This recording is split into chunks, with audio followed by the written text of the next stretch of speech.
seperti ini, tetap ya, ini makin awal-awal hasilnya yang di sini 10 detik pertama, kemudian pada 20 detik ini makin banyak elektron yang atau foton yang kita tembakkan. Nah, hasil akhirnya ternyata tetap Bapak Ibu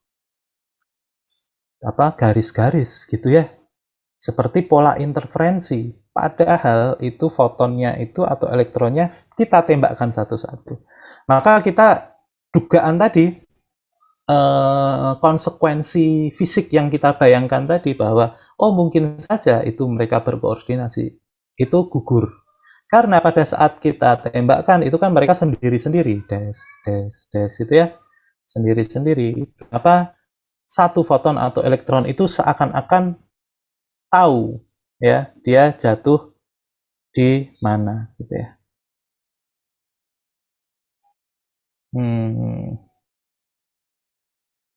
Ya, ini tetap pola interferensi, hasil kita tembakkan satu demi satu ya. Jadi seakan-akan foton itu berinterferensi dengan dirinya sendiri ya. Tapi ini aneh ini, kenapa dia berinterferensi dengan dirinya sendiri? Kan dia ketika foton atau elektron itu ditembakkan ya, dia itu karena dia partikel ya Pak Ibu ya, dia ada di satu lokasi tertentu. Kalau tidak lewat celah kiri ya pasti dia lewat celah kanan gitu. Bagaimana pada saat dia di kiri berinterferensi dengan dirinya sendiri gitu. Kalau cahaya tadi kan sekaligus lewat kiri dan kanan, gelombang tadi ya. Jadi dia berinterferensi dengan kanan kiri berinterferensi. Kalau ini bagaimana gitu ya. Nah, itu problemnya. Nah, ini interpretasi ya kalau ini dari fungsi gelombang Schrödinger. Ya, jadi karena partikel foton itu ya ketika dilepaskan dia nanti masuk ke situasi realitas kuantum atau quantum state gitu ya. Karena dia ada di realitas kuantum, maka dia bisa dinyatakan sebagai fungsi gelombang Schrödinger ya. Nah, Bapak Ibu, ini ya kita jangan langsung membayangkan bahwa gelombang Schrödinger itu adalah gelombang cahaya itu gitu ya. Gelombang Schrödinger itu sebenarnya adalah gelombang probabilitas yang tadi ya kita kan sudah bahas itu ada superposisi itu sebenarnya menurut Max Born itu menyatakan probabilitas kita menemukan satu hasil eksperimen tertentu gitu kan. Nah, jika kita nyatakan itu sebagai fungsi gelombang Schrödinger, ya kita bayangkan sebagai gelombang Schrödinger dan dia melalui dua celah itu, ya barangkali memang seperti itu ya. Berarti ada tadi itu ada pola interferensi dan sebagainya. Ya.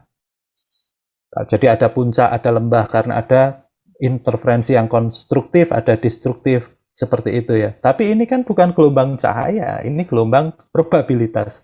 Ini sebenarnya masih membingungkan kan?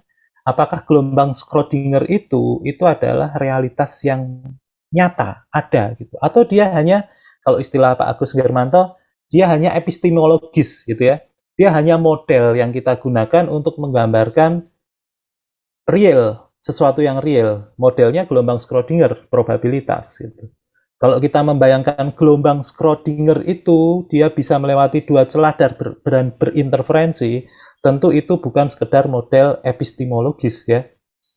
Dia jadi seakan-akan real juga. Ini probabilitasnya kok bisa merambat gitu. Nah, seperti itu Bapak Ibu ya.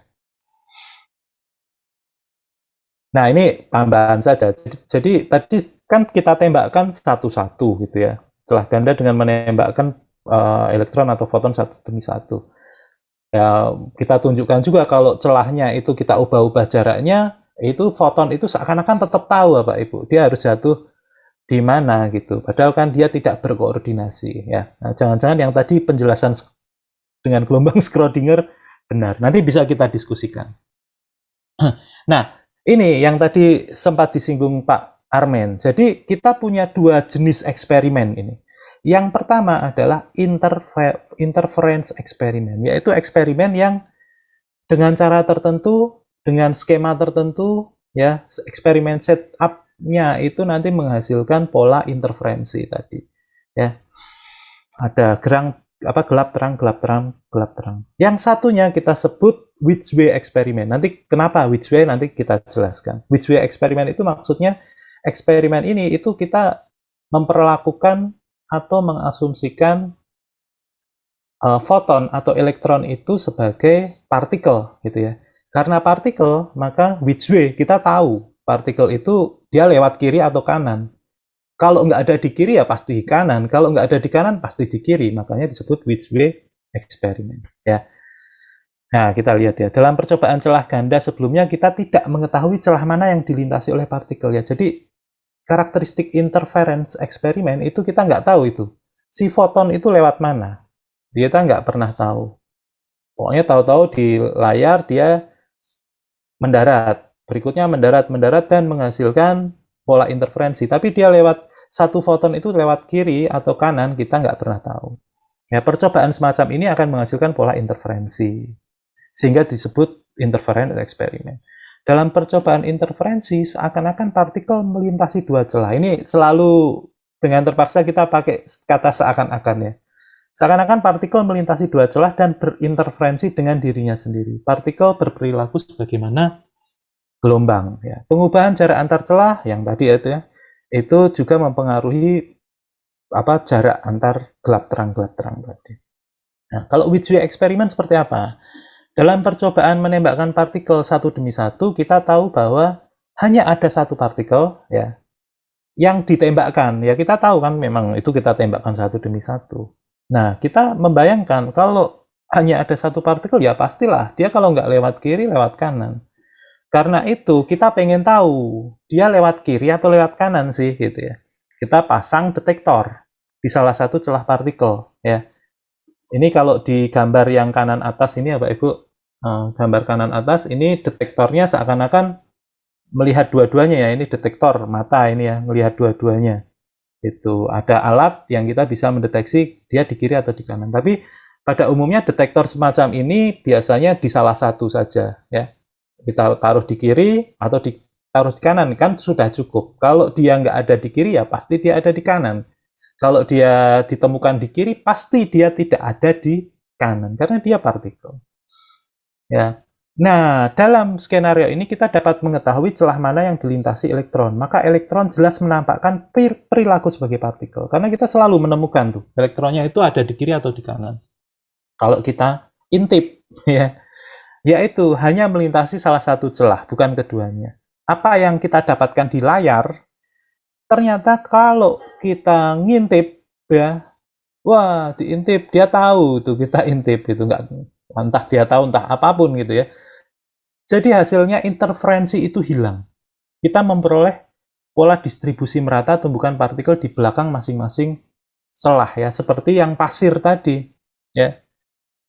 Gitu. Jadi kalau kita intip itu seperti itu. Nah, ini Bapak Ibu bisa membayangkan jangan-jangan detektor itu mengganggu gitu ya. Tadi Pak Armin, Pak Dimitri, Pak Agung menjelaskan alat ukur itu dia menghasilkan disturbance terhadap apa yang kita ukur. Jangan-jangan seperti itu, makanya pola interferensinya hilang. Nah, yang menarik adalah gini ya Pak Ibu. Tadi kan saya katakan kan ada dua celah ya, ada dua celah. Bentar, ini sambil gambar-gambar dikit. Ada dua celah, kita bahas tadi ada dua celah. Nah, ini celahnya ya. Detektornya kita pasang di sini gitu ya. Ini ada mata gitu ya. Detektornya kita pasang di celah kiri saja ya.